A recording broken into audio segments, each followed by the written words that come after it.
Julia, thank you for coming on. We've had quite the journey to be able to set this up. We have. I actually go by Jules. Goodbye, Jules. Oh, I see my name is here as like my government name. Yeah, no, I go by Jules. Oh, okay. Your government name. What do you normally go by? Just Jules. I honestly, Julia, when I hear it, I feel like I'm in trouble. So I'm like, oh, it's like my family calls me that. so if I get upset, I should use my mom tone and say Julia. That's Yeah, what I it's should say. Julia. Okay. Julia Wagner. Yeah, but I go by Jules. Okay. Well, this is actually going to be a little bit of a different podcast for me, which I'm interested in getting into because normally I'm more involved in the filmmaking side of the world.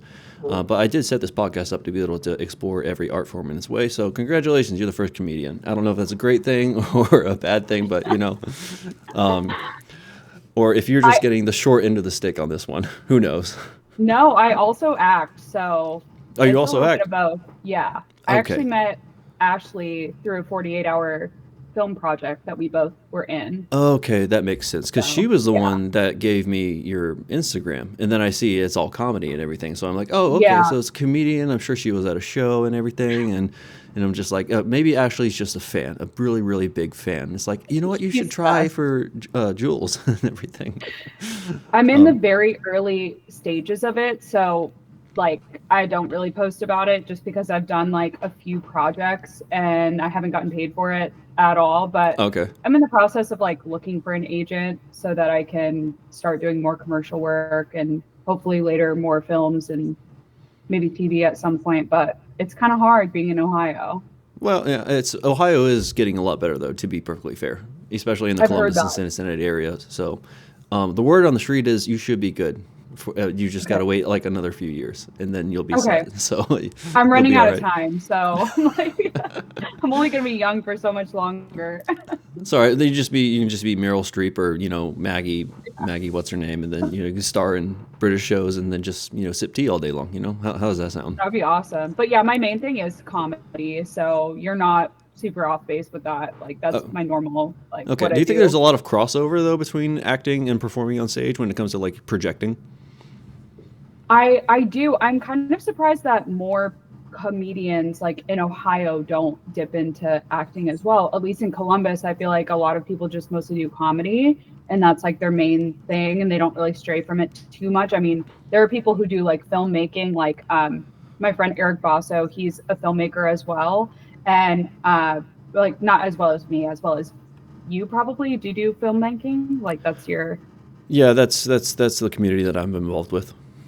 yeah, so he is like really good at filmmaking and that's how I kind of got into it. Like he was like, I need someone for a 48-hour film project.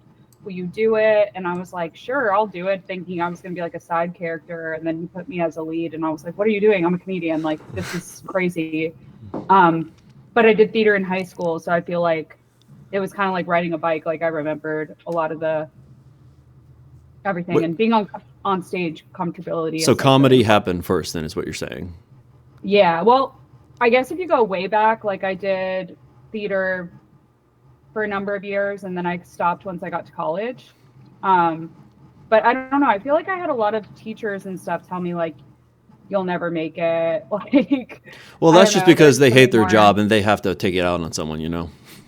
Yeah, I just always felt like they never gave me roles. Like I was always kind of like background characters and I was fine with that. But I think now the main difference is like I'm so much more comfortable on a stage because of comedy. So it's like it's so much easier to do acting because I'm like, oh well, I do this kind of, but it's just different because you're yourself. So your theater experience transposed more so onto stage because you're already familiar with being on stage essentially than it is to being in front of the camera. Oh yeah, and I mean every time I do a joke I'm not sure of, like especially I just started doing comedy about a year ago.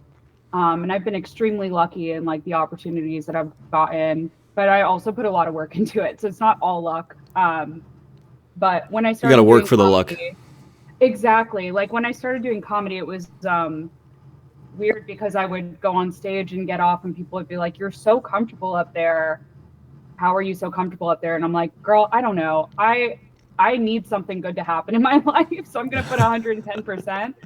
And it's like, if the only difference between, I think, like succeeding at a joke or not succeeding at a joke is like how confident you are in the joke. Like if you So don't it's your believe projection of what you think the joke is necessarily. Then it's like, okay, I'm gonna like you guys. The weight is on you to make it funny because you think it's funny, than the audience to think it's funny.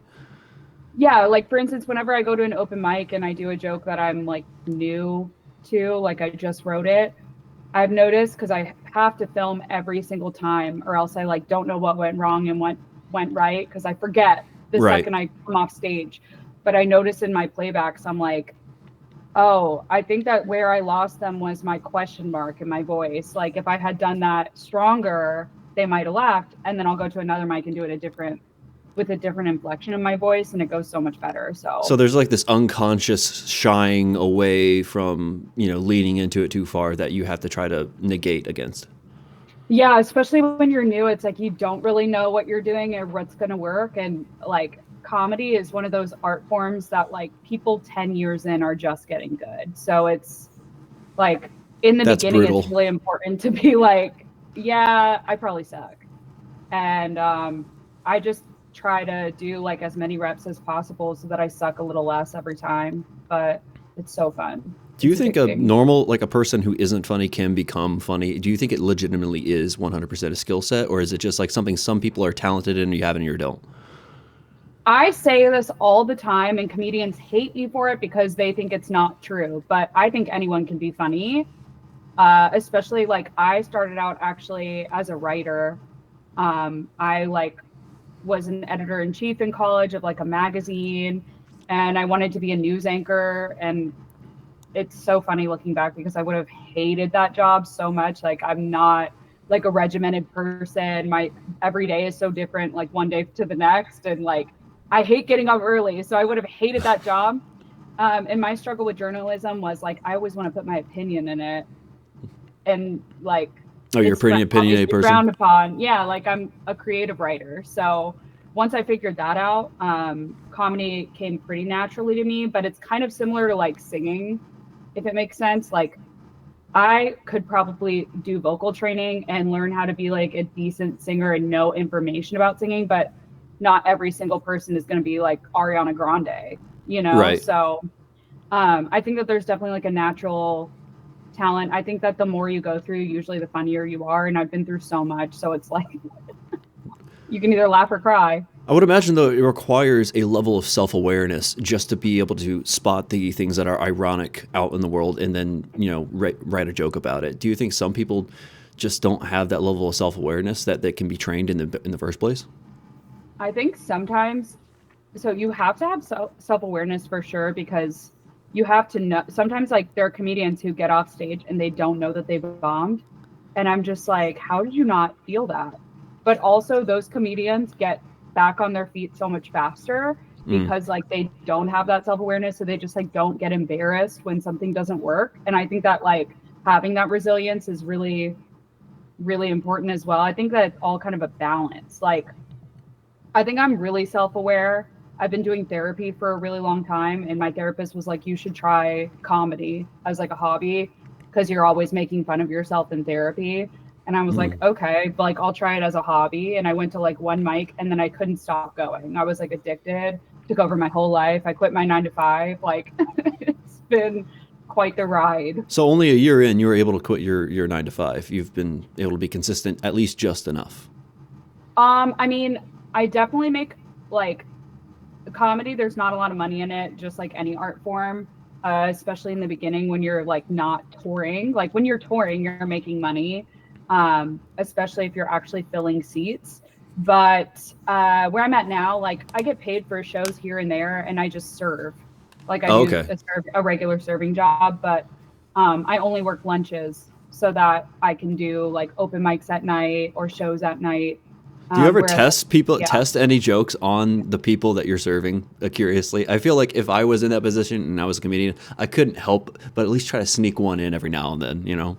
I feel so, I've done it before. Like when something comes up in conversation, sometimes I'm like, oh, this is like a crowd work moment, But like Yeah. it feels so hacky to me that I just like, I can't. But I do come up with like certain bits from like my serving job, because serving is just such a ridiculous job. Like the people that you get are so ridiculous. And I work in like a hotel setting, so it's even more. I would imagine also it would add fuel to the fire. Like if you're just pissed off enough from like a certain table, and then suddenly your gears start turning and everything, just because like everything's just flowing, and you're just like, oh shoot, thank you, I'm gonna write that down. Yeah. Oh my God. Like right now, I'm writing a bunch of like relationship content because I'm doing a number of Valentine's Day shows the next few weeks. Okay. And like the shows, this doesn't normally happen where they're like, we prefer if you have this type of material for the show. Mm-hmm. They don't really do that a lot of times because it's like, it takes a while to come up with good jokes, and usually they want you to be funny. So like they want ideally like, this specific topic, but because a lot of people have relationship style jokes, like these shows are like, hey, if you have relationship specific content, this is a great time to use it, and we would be really happy if you did. I have like a decent amount, but like the other day I was serving a table, and it was like a memory that I had from so long ago. This guy I dated popped into my head because of the way someone was acting at the table. I'm like, oh my God, I had an ex who used to do that. And then I had like all this content to write about this particular ex. I'm like, oh my God. Does that happen often? Yeah, like I feel like I block a lot of my memories out. Like I don't know, I think it's just like a trauma response. And I'm actually like a lesbian now, so a lot of my real rough relationship then. I've always been a lesbian, but I didn't realize it until I was like 25. And so I forgot, because I've been dating someone for like 2 years now, a girl, like I kind of forgot what it was like to date men, and they're fighting. And like it was in that moment that I was like, oh shit, I just remembered why I'm a lesbian. Like it's like stuff like that. Okay. It's just funny. Do you think there's a genre, because like you're doing, because you're trying to, you're coming up with jokes that are more themed around a particular topic because Valentine's Day is coming up. Do you think there's a genre of jokes or a topic of jokes that are overused nowadays? Honestly, I don't really write about relationships because I feel like everyone talks about that. And I guess I could tap more into like being a lesbian, but I feel like it's ultimately not that different. I mean, there are a lot of differences, but it's like almost more depressing than funny to me. I'm just like, I don't know. Like I dated someone for 3 years who didn't give a fuck about me. What? Oh, sorry. Can I curse? It's unfiltered. Don't worry. Okay, cool. Sorry. I was like, oh. If it was filtered, I was going to have a great sound effect that would go right over top it, though. I might just want to filter it. I might just want to filter it, and just become a filtered podcast just to be able to do that. That's the only reason why I would be able to, why I would want to do that. But typically, like, relationships are spoken about all the time. Like, I get bored of that. And also, like, guys talking about their dicks is inevitable. And those are usually, like, the open micers that don't really, go on to do much. Like, they're just, like, talking about their dick for 5 minutes, and you're like, all right, come up with something new. But I did go to a live show. I've only been to one live show, but it was actually last year, funny enough, that I went to my first live show, and it was put on by this local company, 4x3. And there was one comedian who was a dude that had like an entire bit about like, what would it be like if dolls were real and then you stuck your dick inside of a dollhouse? And that's what I'm saying. And it like sometimes it's actually really funny. Like it was funny for like the first like maybe 5 seconds, but he kept riffing. Going. Yeah, he kept going. That was the thing. That was the problem. So it's like sometimes you don't know when to let a joke go too far. Like that's probably like one of the hardest parts I would think about comedy, is that like, how far do I take this joke, or or not taking it far enough. Yeah, I think that's something I struggle with, is like, I really need to tap more into the jokes I already have. They call it like mining your material. Right. But sometimes I just like, I'm like, oh, I'm bored. Like I have such ADHD. Like I find it really hard to stick to one topic. But I like that. I like watching a show of someone who like kind of jumps around, because I appreciate, like, it helps me stay locked in to what they're saying. If they kind of like, I mean, it depends on the joke, because sometimes people go really far into a joke and it's like, how did we get here? And that's so funny. But that's just not really my style of comedy. Okay. What would you say your style of comedy is? I would say I draw from a lot of personal experiences and family because I have a really unique family and I love them. And growing up, I didn't really know that my upbringing was. I think he wants to be the star of the show. I'm not gonna lie. I think. Seriously, place, place, Stella, Stella, go. Oh, those are some gaming headphones. Okay. They are, yeah. I stream as well, so I do like all these little things. You're like, oh, there's some money potential here. There's some money potential here. There's some Yeah, acting. You're just picking the fruit off of the tree wherever you can. I'm really just trying to do whatever I can to like keep my skills sharp and also learn as many new skills as possible because like I would love to have multiple different avenues and not be pigeonholed to one specific thing. So I don't know, that kind of sums me up. But like with my content specifically, I think family is a big one. Like I didn't realize until I left home like how specific and intricate my upbringing was, and other people from big families can also like relate. So I think it's really fun.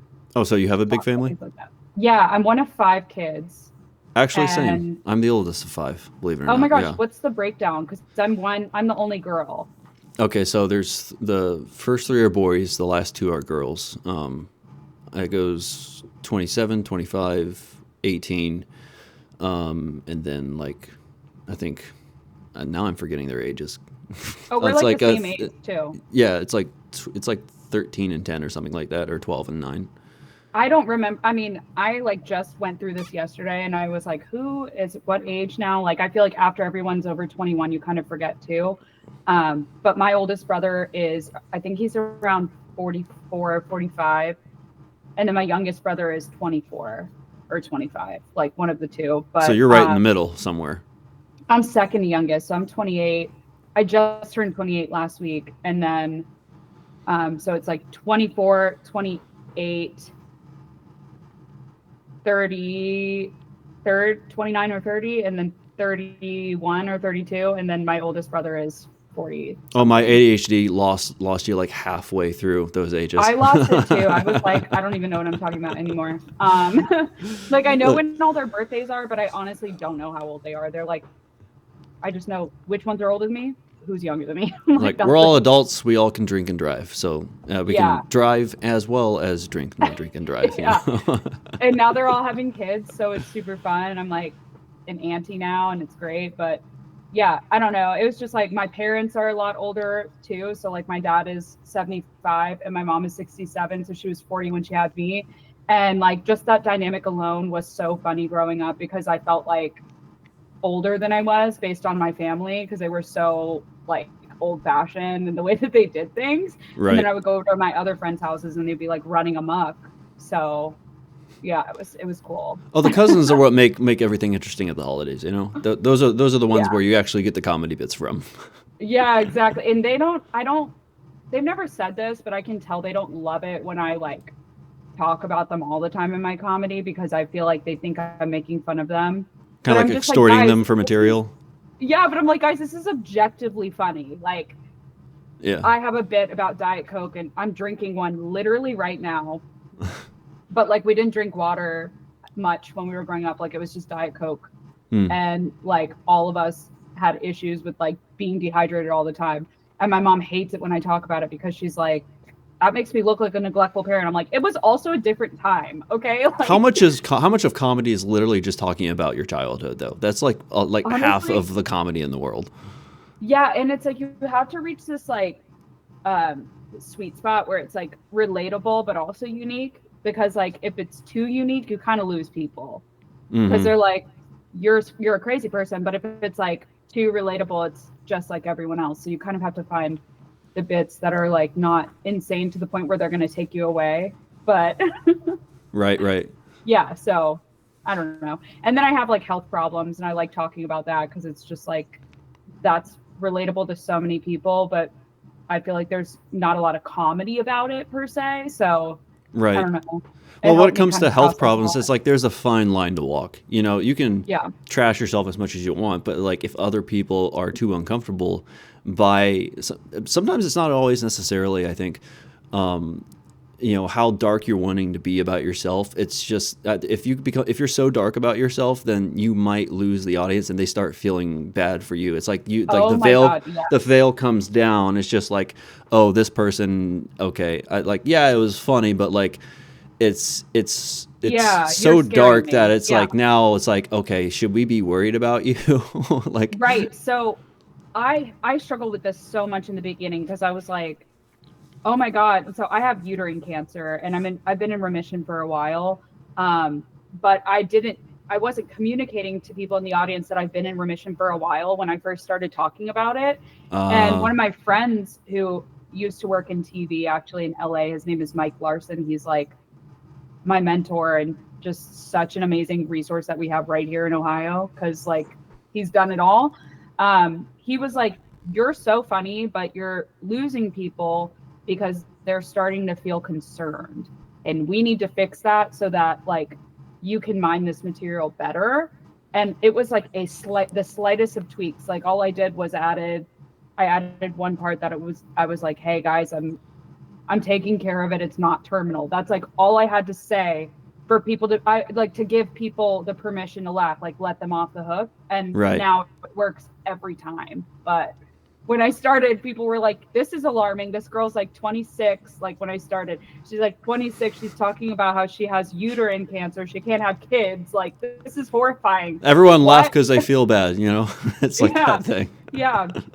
And then before that, I did this like hacky thing where I talked about this guy that I dated that was like probably gay and like always wanted me to peg him. Like, and that felt hacky after a while. So I feel like I'm always like redoing things because I'm like, actually, I hate this fucking joke now. I have to stop doing that or rewrite it so that I like it again. Like, Right. but ADHD is kind of like a superpower in that way for It, comedy. it could also be kryptonite, though, because then you like lose track in the middle of the joke, because sometimes Oh, like yeah. when I'll go to tell a joke with my friends, then it's when I tell a joke with my friends, it's always the worst when it's something that I thought and I wrote down and I'm trying to re-perform it, and like Mm-hmm. keep it fresh, and then it's just like, oh, okay, like, oh yeah, I guess I can see how Yeah. that's funny, and then do you get that on stage? Oh, absolutely. I would say so when you do chemo, there's actually like a real side effect called chemo brain, and it's kind of similar to like pregnancy brain, or like a lot of people deal with it postpartum where their brain just forgets the most basic of things. Um, for me, that is the most difficult part about doing comedy is memorization or like a joke I've done a million times. If someone heckles me in the middle of it, I don't know Mm. where I'm at anymore. So I started doing like an index card to just sit on. There's usually like a stool or a bench that you can put something on, and it's just like the tiniest little thing. And just having that there, I don't even usually have to use it, but having that there gives me like the safety net of like, okay, I can remember all my jokes. But How do I you don't deal know, with it's hecklers? hard. Does heckling Oh my happen a lot, god. especially in the indie scene? Because it's kind of like, okay, there's not a lot of recording going on here. We can kind of do what we want. I feel like people heckle more now that TikTok is big because they see all these clips on TikTok of like They're hecklers hoping and to go crowd work. viral. Yeah, exactly. But the thing about that is like the reason why comics are posting their crowd work, because like a lot of people are like, oh, comedy is all crowd work nowadays. It's actually not, but comedians are posting their crowd work so that they don't burn a joke. Because the second you Right. post it on social media, everyone's heard it, you know? So then if Then you you can't get perform it paid for it. again, yeah, it's like you can perform it again, but if people who follow you on Instagram are at your show, it's just not going to get as heavy of a laugh. So that's why these crowd work videos are being posted. But honestly, I think growing up with four brothers really prepared me for hecklers. Like they really don't phase me as much as most people. Okay. Like I always have a quick comeback because we just roasted each other all day long, like in my house. So it's great. I'm curious because I want to know about your first show. Like how Oh my good or bad God. how good and bad did it go? What was the day after? Like how much did you ruminate? Yeah. Oh my God. That's a great question. You're a great interviewer. I feel like I would suck at interviewing people. But my first show, so I just did my first like produced show, fully produced. Like I produced the whole thing and did the lineup, the promo, everything, and it sold out and it was the best show, like best birthday ever. It was on my birthday. Nice. But that was like right around the 1 year anniversary of me going to an open mic because I went the day before my birthday last year. And it was just like, oh, we'll see what happens. And then so that was like January 2024. Then I got booked on a show March. Like, I don't know how. It was like someone dropped out of the show. I knew the club owner and I took improv classes at the club that the show was at. Mike Larson, my like comedy mentor, was the headliner, and they were like, we really need people. I think what probably happened was it was so last minute. There were no like well-known good comedians available because it was a I see. Saturday. Yep. And so like they weren't going to have anyone really able to do it. So I'm assuming I was probably their like 10th choice. But I was like, this is fucking awesome. I'm going to get people to come to the show. I got butts and seats. It was great. My other friend, Tyson Colson, who he just started doing comedy around the same time as me, and he's blowing up. Like, he's doing so well. He was on the show, so I felt like supported there. I was like, we go to open mics together. I feel comfortable. I thought I was the shit, like these open mics have been going really well. Everyone's been hyping me up, probably because I'm a girl in comedy, honestly, looking back. But at the time, I thought I was the shit. I went out there and I didn't bomb, but it was not good. It was not good at all. I was like, wow, no one is laughing the way I want them to laugh because I did those stupid pegging jokes. And it was like a bunch of people it was just a different generation of people. So they were not gonna, those jokes just weren't gonna hit. And I didn't really know at that time how to mold the jokes to whatever audience and like what to kind of choose from. I didn't have any backup material. That was all my material. I did like 8 minutes. It was way too long for me. Didn't have enough. They say it takes a year to do 5 minutes, like a tight 5. I probably, because of the rate of bookings, I probably have around like 8 to 12, like on a good day, but it's not tight. So anyway, it's that was like for the first year, it's all right? about the long game. Yeah, it's all about the long game. And then I did the show, like it was fine. I got some good like moments from it. After the show, I was feeling kind of shitty, and then Mike came up to me and was like, "You're really talented. We just got to work on a few things," and like has really took me under his wing. And then after that, I was like, "That could be it. I could never get booked again. Who knows? When's the next time I'm gonna get booked?" And then I got booked for another show like the next weekend, and it hasn't stopped. I don't know how. I don't know how. It's just been like, I think because what I talk about now, like the cancer stuff and everything is very unique. There's not another person with cancer in the comedy scene in Columbus. So it's like, I don't know. It's just niche enough to get booked, but is there a heckle that stands out in your mind? Um, One that lives rent free, in your head? Oh my God. Well, I think sometimes like, and I'm trying to work on this. I think I have like kind of a bitchy, like domineering energy sometimes. Like it's almost like a false confidence thing that I do on accident, like on stage, so that people take me seriously. But I've been trying to laugh work at on me. it. I'm funny. It's like that sort of thing. Because I'm like not really like that. I think I'm very like I have a polarizing energy. Like people, my whole life have either like loved me or hated me, and I haven't changed. I don't know if it's like I'm on the spectrum or something, but I'm just like, I don't know how to fix that. But people make a lot of heckles about like my ass because it's really flat. And in the beginning, it was really like, wow, what the That's hell? not even a like, good heckle, though. That's not even a good you heckle. literally have it all, and you have some. That's shit like to your say mom, Yeah. But you'd be surprised how many men talk about it, and it's just like, damn, even if I was ugly, I still wouldn't get with you. So like, as a call me out for my heckle. ass. Yeah, like they'll like, there was one time I like made a joke and I was laughing and I turned around for a second to like compose myself, and someone goes, "Don't turn around, your ass is too flat for that." And I was like, what the fuck? Get this guy out of here. Like, police, put him in handcuffs right now. But I don't know. Probably that. And then also I've had a few roasts that I'm like, oh, you got me where it hurts. But that was like, I signed up for that. It was a roast battle. So. Well, I mean, you did sign up for it. It was a roast battle.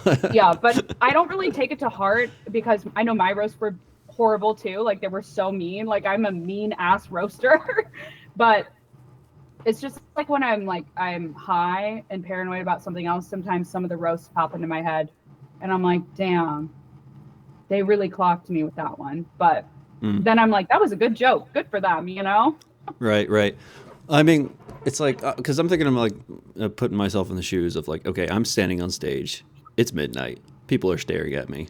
My tendency, I think, like, you know, in the billions of scenarios that I probably lived out in the multiverse somewhere deep in the universe, where I was a comedian, I think what I would do, like, I would just end up wanting to mess with the crowd too much. Like, I think, like, I would come in like with a game plan, and I'd see that like one funny looking dude in the back. I'm like, I'm going for that guy, and I would get canceled immediately.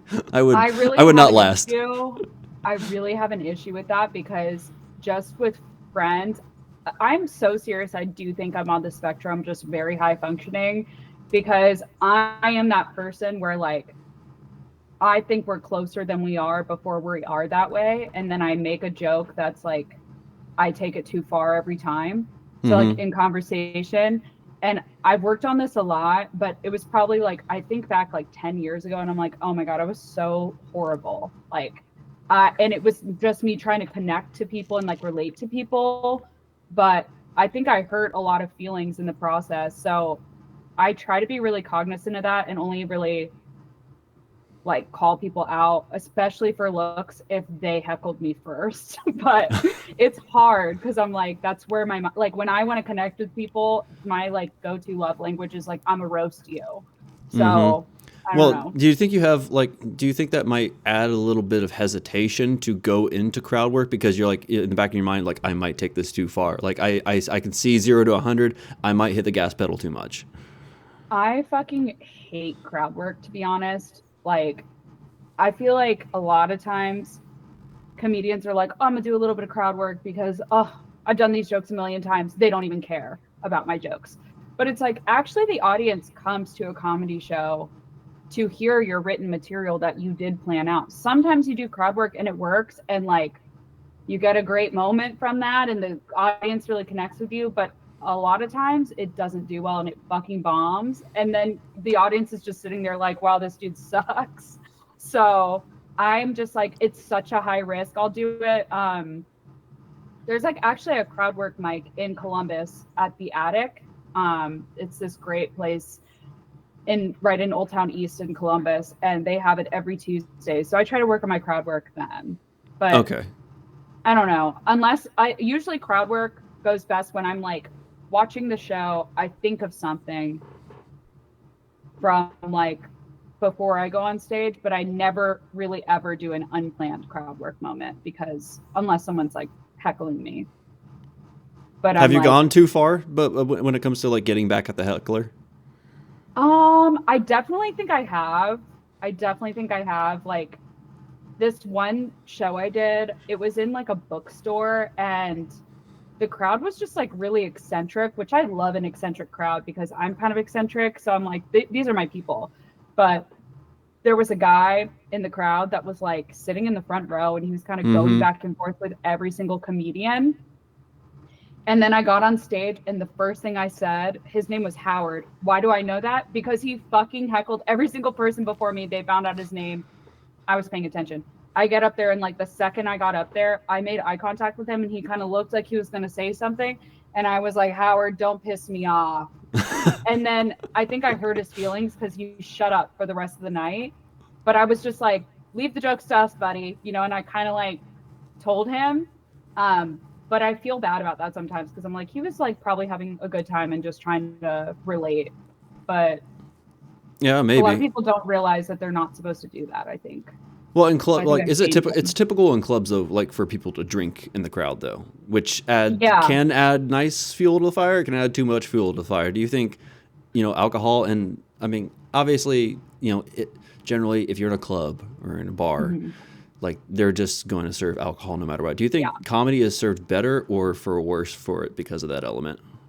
I love it when they're like a nice buzz, like they have like a nice buzz going on, but there are a lot of times where I'm like I'll do an early show and a late show on certain shows. Like I did Don't Tell Comedy Columbus like September, October, and the early show was the best. Like it was like 2 days of shows. The early show was great Hmm. because people were like that light buzz, maybe they pre-gamed a little bit, but the late show, it was kind of hard to adjust to because they were like pretty drunk, I noticed, and the laughter is delayed. Like they'll usually laugh still, but it's like delayed, so you have to time it out correctly. Right. And I that was my first time, I think. Maybe I had done it like one other time, like an early show and a late show, but it was such a stark difference from doing the early show that it was like really, it was kind of stressful. I was like, oh no, it feels like you're bombing, but like they're just not laughing as loud, or it's delayed. Is there a And different it was like for cadence that every you comic. have? Is there a different cadence that you have to use for extra drunk crowds in order for it to hit differently? I think that with extra drunk crowds, I try to have like a few things prepared that I'm gonna hit on before I even start, like almost like a crowd work moment, just because like it's just you have to almost let them know, like, hey, I know you guys are fucked up right now, and then they're kind of in on the joke with you. But if you don't really address it and just go straight into your material, sometimes they're like, Oh, we're what? starting already. Like, yeah, exactly. So you need to kind of like warm them up. Even if there was someone before you to warm them up, they need like another warm up session before you go straight into your material. So having those like segues readily available is really important. But it's such a interesting and honestly kind of fucked up craft because it really messes with your head. Mm-hmm. But I don't know. I'm like in it now. I'm like I can't stop now. So You're in too deep at this point. Like yeah. you gotta keep rowing. Yeah. Yeah, it's almost like a love-hate relationship I have sometimes. Like when you have like a great set, like I did a show just on Saturday and I had one of the best sets I've ever had. And it was the best feeling. And then I went to an open mic the next day and completely bombed a new joke. And I was like, well, it's like really high highs and really low lows. Okay.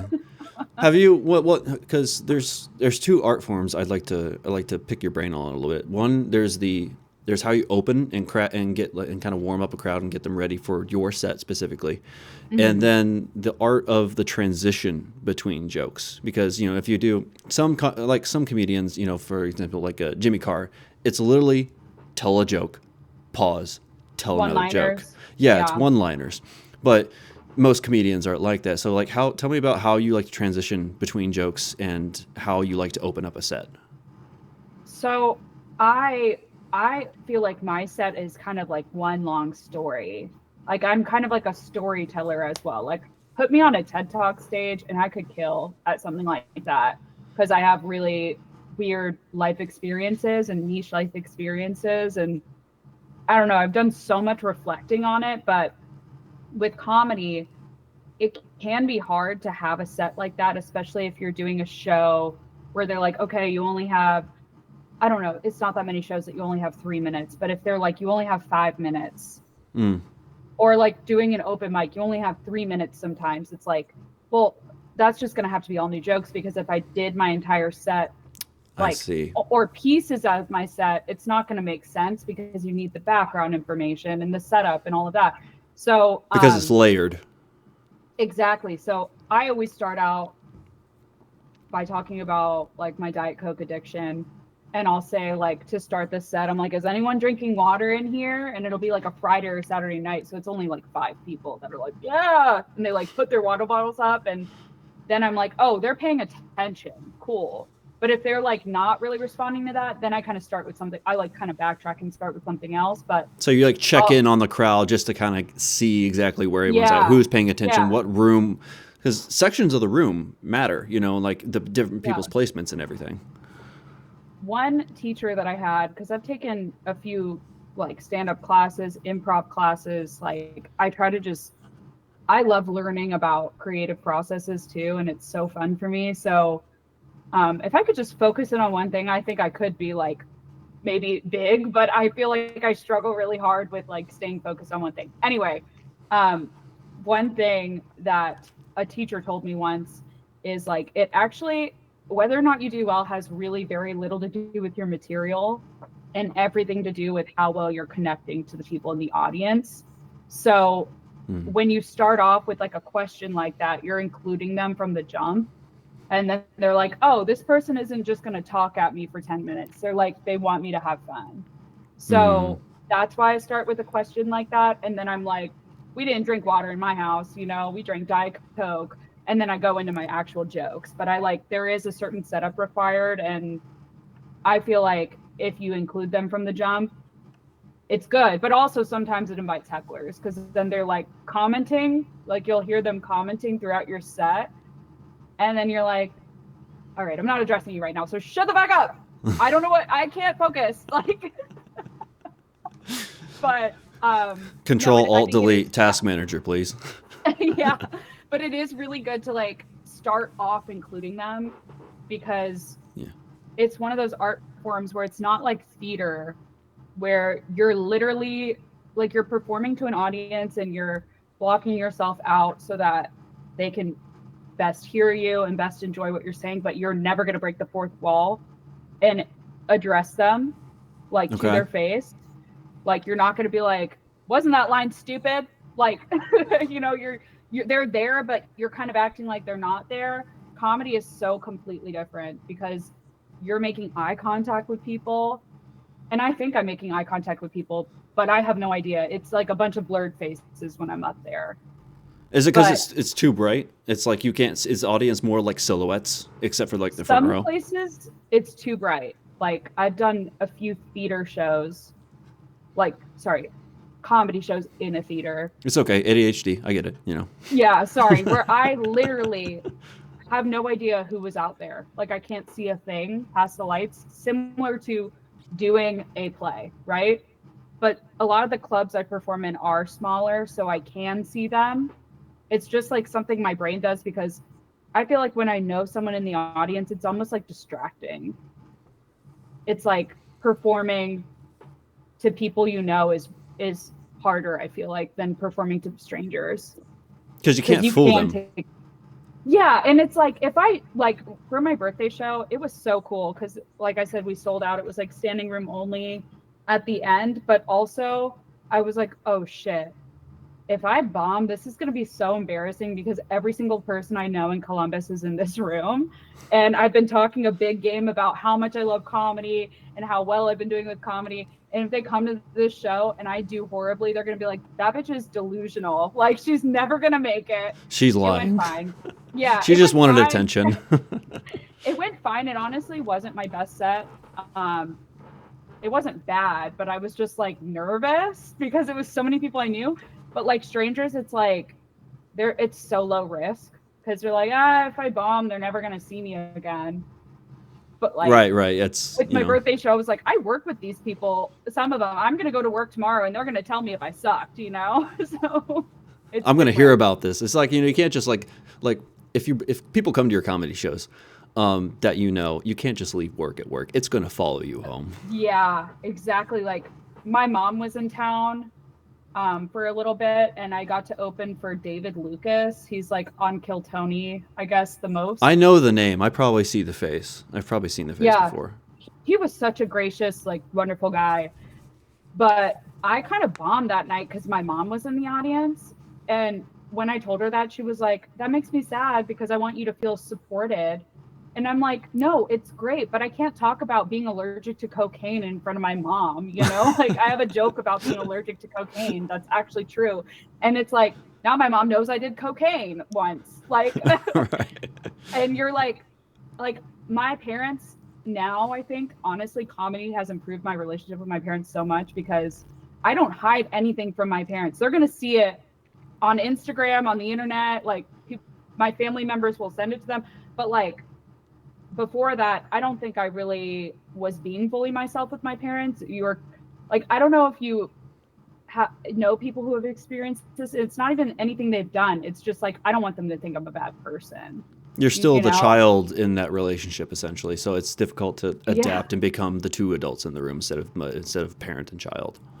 Yeah, but when my mom came out, because she's come out twice, I'm from like Washington, D.C. area. And when she came out, I was like, we're going to go around to some mics and you can stay home if you want. But just so you know, if you come out to these mics, I'm not going to hold back on my material. And you're going to hear a lot of disgusting jokes, not from me, but from all the other comics. You're going to hear a lot of dick jokes. And I was like prepping her for battle, you know? And then it like really desensitized her, like hearing everyone else's jokes. My jokes were not that bad, like in terms of grossness or shock value, you know? Right. So taking her to open mics kind of fixed a lot. And now we're a lot more like I never used to curse around my parents. It was just something that like we would get in trouble for, but I would be at school like, fuck shit, fuck, you know, like in middle school, high school. And now, like, I was just on the phone with my dad and I was like, can you believe what the fuck this man just said to me? And he was like, wow, fuck that guy. Like, we were like so much more, like, we're able to have that more like on another level relationship. So, okay.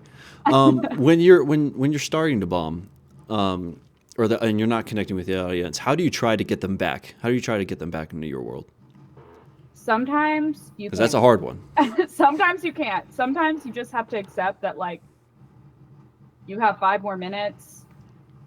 I try to, and like, you might not ever come back from it. And like, sitting in that will make you better. Like bombing, you learn so much from a bomb, you know, then you learn so much more from a bomb than you do from a amazing, fantastic set. So there's a lot that you can take away from it. Sometimes when I'm bombing, in the moment, I think like, wow, I'm going to get so much better after this because I'm going to know exactly what I did. And I bombed so hard at this theater in, where the hell was it? It was like middle of nowhere, Ohio. I can't even remember. It was right outside of Dayton. But I think just because at the time my set was so heavily about being a lesbian, like they just couldn't understand or relate to that. And it was like Hicktown country, like they were You're in the not Midwest getting... now. You're not in Washington, D.C. You're in the Midwest. Exactly. And it's really good to perform to audiences that are going to hate you anyway, because then you kind of know how to mold your material like to audiences like that. If I were to do it again, I would know exactly what to fix or change. But it's also important to remember, hey, place. It's also important to remember that like you can't change your material fully and pander to the audience. You have to be authentic. And there are comedians that I don't agree with, like politically or socially, that I think are hilarious, you know? Sure. Like Theo Von, for instance, I love him. He's so funny. I don't think I would be besties with him, but like he knows how to get a crowd on his side. He's got some great one-liners. Like his life is like one long book of one-liners. Yeah. And his podcast, like he's just like that in conversation, it seems like too. So I find that really fascinating. But getting away from a bomb, holy crap, it's really hard. I think I just try to go straight back into something that I know will work and act like it's not happening.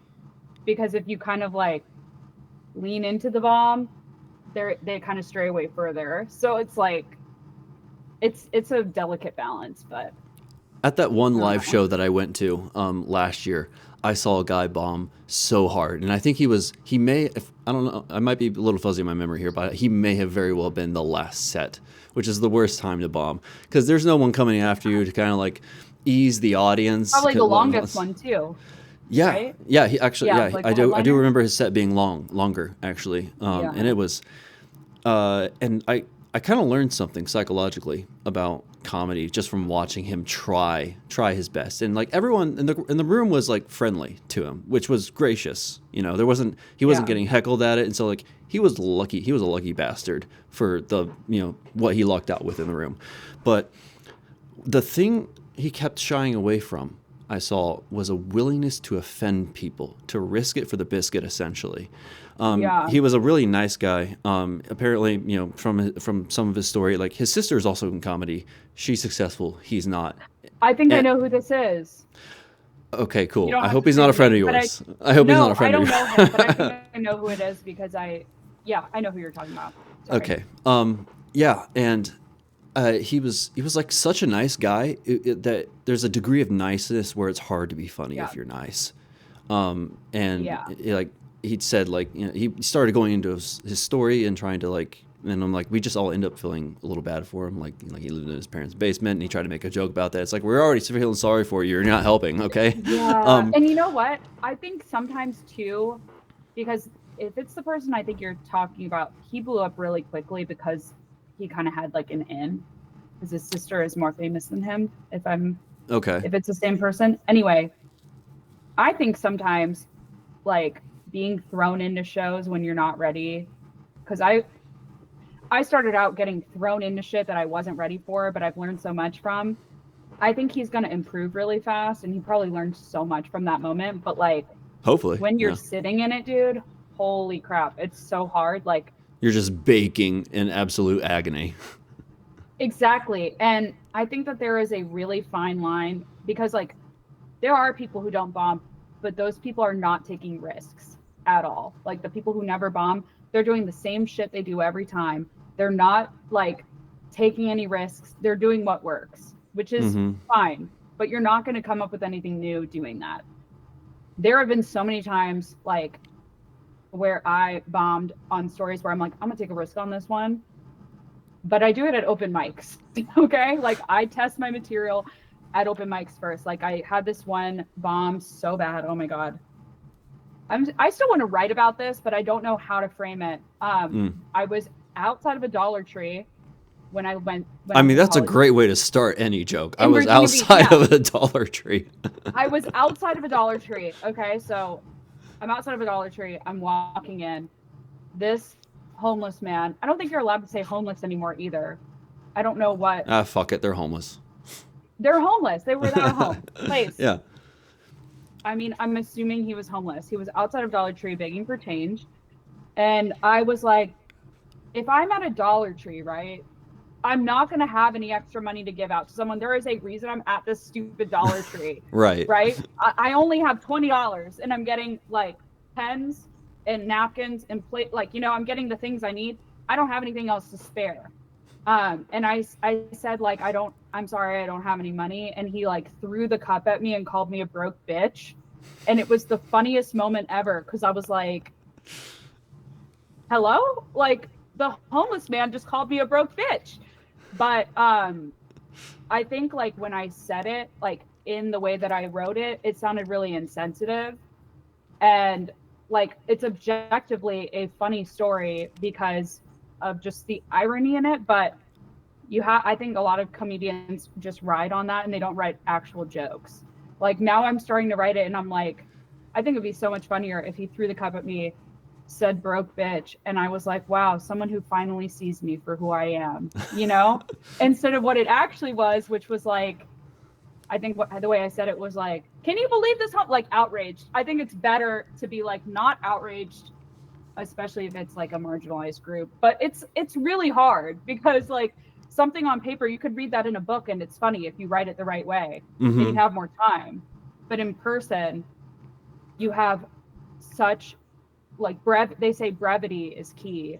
So like if you have a funny premise, cut it down, because you're going to lose them if you keep going. And I'm a rambler. You can probably tell from this podcast, but that's what I struggle with the most, probably. Well, the one thing, well, because you're a storyteller, you said, and so one of the things about storytelling is like some of the funniest jokes are like where the comedian will go on for like a whole minute, and it's just a story. There's nothing funny about it. But you're entranced in it because you see that he's really interested into it, and then suddenly he drops that one-liner right at the end of it, and everything makes sense suddenly. It's like an explosion, and it's like a slow burn. Mm-hmm. I'm not a slow burn comedian as of right now. I like to have like a hitter every 20 seconds or so, like a heavy hitting joke that will get a decent laugh. And like you have to frame it in a way where it's like your first joke hits really hard, your last joke hits really hard, something in the middle hits really hard, but save your best for first and last to hook people. But sometimes you don't really know what's the funniest part, and it can be inconsistent. So When do you know how to like revise a joke though, other than the fact that it just didn't hit well? Like, because there's different variables to the joke. There's the wording of it, there's the punctuation of it, and you know where you emphasize particular points of it. yeah. So like when you're tweaking a joke, what do you think first? Do you just kind of trial and error and see how it happens? How do you refine a joke into its final form? So I think that the best comedians are constantly revising their jokes, even ones that are getting a lot of laughs. I never do the same joke twice, really. Like I mean, I do, but it's like I'm constantly moving things around or like phrasing it differently. Sometimes I think like the best revisions of my jokes have been on accident because I'm trying to remember the joke and then I say it a different way and it hits way harder and I'm like, oh my God, thank God I'm recording this. Now I can change it to that. But usually when I go up on stage, I have an index card of just like a word for each joke that will help. It's like a memory game for me to help me remember it. But like, yeah, there are a lot of jokes that, I mean, from start to finish, they're going to look very different. And I don't think anyone really ever fully retires a joke. Like they'll bring it back differently or, you know, it's just interesting. Like that's what I love about it, because I think if it was any other way where it had all these rules and you had to do it a certain way, and like I would have never done stand-up comedy. So Okay. What sort of final yeah. form do you think you'll end up wanting to go in terms of the style of storytelling and joke telling that it comes to? I don't know if you ever watched why can't I remember his name? There's a comedian, he has Tell a me about your special on Pokemon evolution. I want to know, are you going to be a Charizard or are you going to be more like one of those other things?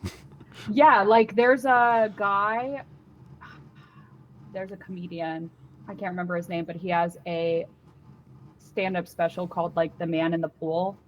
I don't know if you've seen it, Nope. but he basically tells a story and it's like an hour long, but he has jokes within it.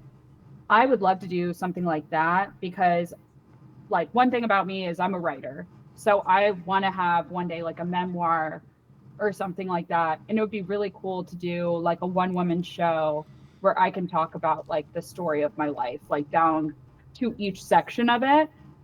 Because I think my life has been really fucked up and interesting. So that's kind of what I want to get into. I would love to be able to feature for people by the end of the year. So have like a solid 20 to 30 minutes. It's really hard to get there because you have to take a lot of risks. But I think that this is the year that I really like hone my creative skills now that I kind of know what I'm doing. I want to get more into acting too. Like I've been trying to do more and more projects and short films and stuff like that. So Okay. Well, yeah. we're about out of time, which that would have been nice to get it. But you've done more comedy, it seems like, than you have acting. Yep. Well, it's like because the comedian is an actor. You know, for all intents and purposes, Yeah. it is an actor on stage. They're representing an idea. You know, they're either represent or they're playing a character that's representing themselves at the very Yeah. very closest to home that you can possibly get to. What is there a role that you think that you would do that you could do that would help your comedy? Oh my God, I would just love to do more like comedic acting. Oh my God, it looks so fun. The short film that I did was like a horror comedy style That's a hard one horror. to get right.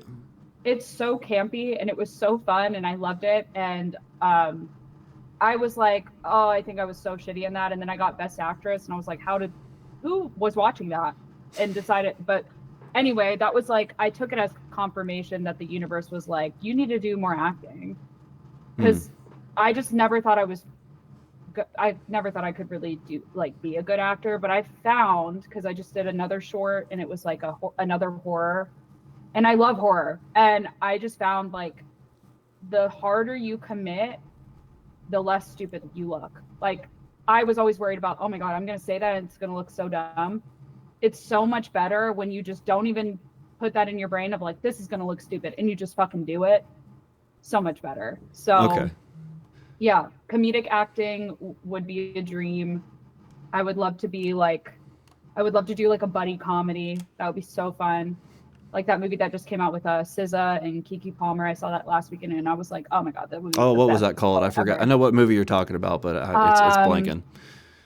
Shoot, I literally saw it and I don't remember the name. It's called, It's called That One Movie. yeah, I, I don't Oh know. well, I couldn't we tell give you, up. but The it joke was didn't really work. It's good. fine.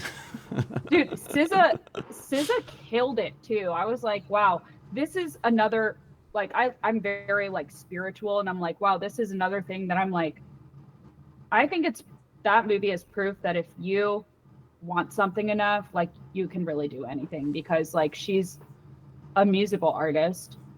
Why can't we do both? So that's why I'm like trying to dive more into acting this year, because I'm like, I don't want to just do one thing. I would love to be known for many things.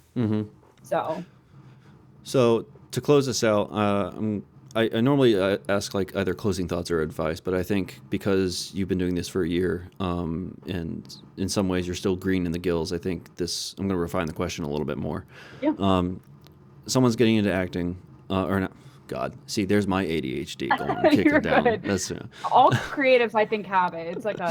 It's like you have to have it to do creative we're stuff, I cross think. circuited. That's why Yeah, we're quick and we're prerequisite. seeing all the other patterns going. It's like, how are you guys not seeing this? It's just like, Yeah, no, we just have weird circuitry. It's just what it is. seriously. Okay, not acting, comedy. I got this. You got that. Somebody's getting into comedy, but the hardest thing to first get over is obviously that sense of embarrassment or that fear of rejection. From your own experience, what can they do to get over that? I asked this of someone who does physical comedy and is so good at it. Um, Jer- Jeremiah Watkins, I think is his name. I met him at the Columbus Comedy Festival, and I was like, he does so much, like he puts his whole body into it, and he's this like tall, lanky dude, and it looks really funny and like, It's like a circus show, you know? yeah, it's great. It's like ADHD people unite, you know? I'm like, I love this. I asked him after the show, I was like, what would your advice be for someone who is scared of doing physical comedy? Because my main thought is like, this is going to look so dumb if it doesn't work. You know, I'm just going to be up there like, great. Now I just contorted my body and no one laughed, you know? And he was like, yeah, but what if it does work? And once he said that, I feel like that kind of sums up comedy in general, is like, you actually just can't be afraid. Like, you're gonna feel embarrassment. There are times where I go home and I'm taking a shower and I'm thinking about how uncomfortable a moment was, or like how cringe I looked on stage, or something that didn't work, and how I embarrassed myself, which is a lot of times, you know, especially in the beginning. But it's easy to get caught up in that, but like the best comedians are the ones who just like bounce back and keep going, because like the shame, you have to let go of it. It's like everyone is going to feel it, but you have to just let go of it, because then you're never going to do it. So the new person just has to accept the pain, because there will be pain. Yeah. Step one, have no self-awareness and the most self-awareness all the time. Like, it's like, you have to know what That's things easy. What are to you talking be. about? You That's so got to know easy. like what things to be self-aware about. Like, if a joke doesn't work, you have to ask, why didn't it work? And you have to watch the tape back. You have to. It's so uncomfortable to watch a bomb. I hate watching other people bomb. I hate watching myself bomb tenfold more, you know, but you have to, because that's how you kind of like get rid of the shame. It's just reps, you know? It's all Okay. reps. All right. Yeah. Well, Jules, I appreciate you coming on. It was great that we actually were able to make this happen because Yeah. wasn't sure there for a second. The stuff. Thank you so much stuff for that, having me. I'm sorry about my schedule. Oh, you're good. You're good. Funny enough, I actually had someone also cancel the same weekend, so I had a free weekend. So it was Oh great. man. Well, that's always good. I love having a showless weekend. I'm like, wow, I can like actually clean my house and do my laundry. So And just exist and lay around. and rot. Yeah. Yeah. But thank you so much. I hope that where are you based out of? Sorry. I am based out of South Dayton, in a little town called Waynesville. So. Oh, Yeah. nice. I'm going to Dayton on Saturday. Oh, sweet. You doing a show there? Yeah, if you know Layla Ingalls, she's like a big Dayton comedian.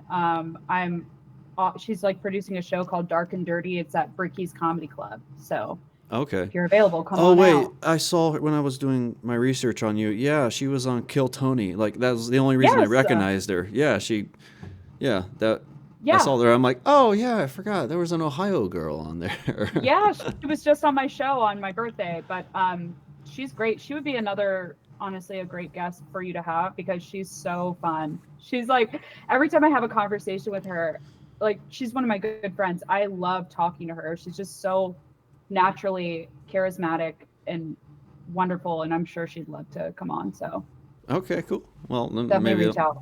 sweet. All right. Well, I'll let you go then and enjoy the rest of your evening because Lord knows you have enough late nights as is.